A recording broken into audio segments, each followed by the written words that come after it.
Amerika prezidenti Donald Trump 17 iyun Uyg'ur kishilik huquq siyosati qonunini imzoladi. Bunun bilan Amerika hukumatı Uyg'urlarga ziyonkashlik qilgan Xitoy amaldorlariga jazo yurgizalaydi. Amerika Kengash palatasi va Avam palatasi oldingi oyda yuqori belat bilan Uyg'ur kishilik huquqi siyosati qonunini ma'qullagandan keyin Amerika prezidenti Trump chorshanba kuni bu qonunga rasmiy imzo qo'ydi. Bunun bilan Amerika hukumatiga Uyg'urlarga ziyonkashlik qilgan Xitoy amaldorlariga jazo yurgizish huquqi berildi. Bu qonun loyihasining mazmuniga asosan bu qonun loyihasi yo'lga qo'yilgandan keyingi 180 kun ichida va uningdan keyin har yili Amerika doiralari Uyg'urlarga uzundan buyon nachar muomala qilgan yoki tutqun qilishga qatnashgan Xitoy amaldorlarini aniqlaydi va jazolaydi. Bu jazolar tizimdagi Xitoy amaldorlarining mol-mulklarini to'nglatish, ularning Amerikaga kirishni rad qilish va viza berishni rad qilish yoki bekor qilishni o'z ichiga oladi. Kelgusida Amerika davlat ishlari kotibi yana davlat majlisiga Sharq Turkistondagi kishilik huquq dafsandichiligini tafsiliy doklad qilish kerak.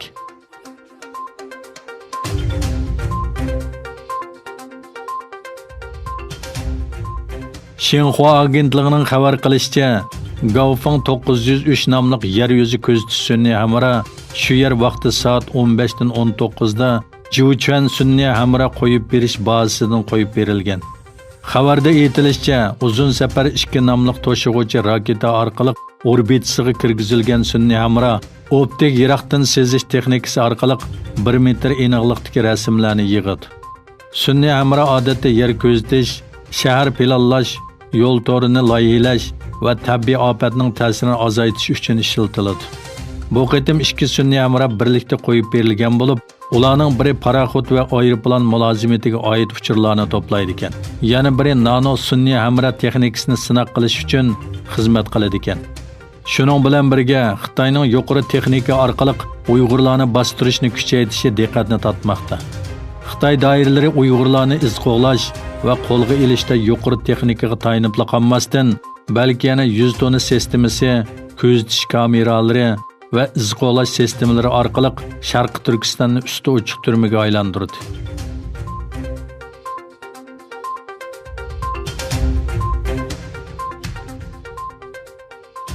Yetti davlat guruhiga a'zo davlatlar chorshanba kuni birlashma bayonot e'lon qilib, Xitoyning Hong Kong davlat bexatarlik qonunining yo'lga qo'yilishiga qattiq andisini bildirdi. Hamda Beijingdagi bu qarorni qayta o'ylanishga undadi.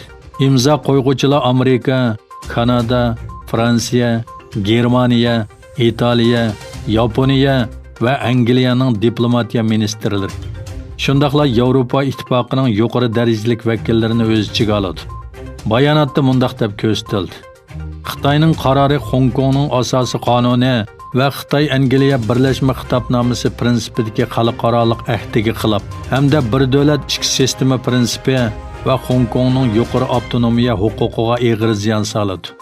Bu Hong Kongning ko'p yillardan buyon gullangan va muvaffaqiyat qozongan sistemasiga buzg'unchilik qiladi.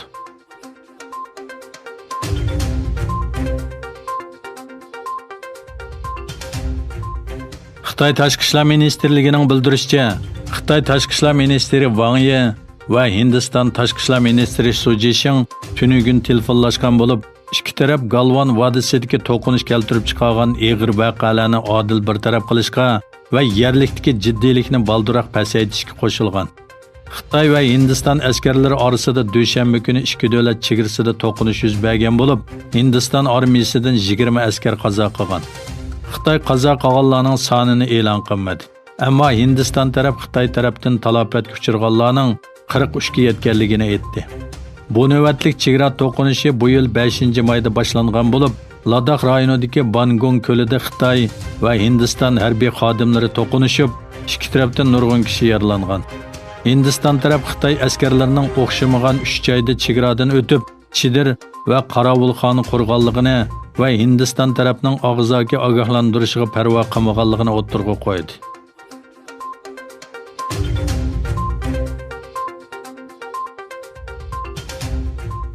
To'rt davlat Birlashgan Davlatlar Tashkiloti Bexatarlik Kengashining g'ayri doimiy a'zoligiga saylandi.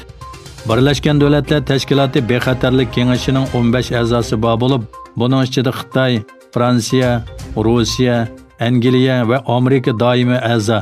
Qolgan 10 a'zo bo'lsa g'ayri doimiy a'zo. G'ayri doimiy a'zolarning vazifa o'tash muddati 2 yil bo'lib, har yili saylam orqali 5 davlat almashtiriladi. Birlashgan Davlatlar Tashkiloti umumiy yig'ini 17-islar Meksika, Hindiston, Norvegiya va Irlandiyani bexatarlik kengashining g'ayri doimiy a'zoligiga sayladi. Keniya bilan Djibouti Afrika rayonida o'rin almashayotgan bo'lib, har ikki davlat talabdagi 3dan 2 qism ko'p sonliqqa erishamaganligi uchun keyingi bosqichlik saylamga qoldirildi. Yangidan saylangan a'zolar 2021 yili 1 yanvardan boshlab 2 yil vazifa o'taydi.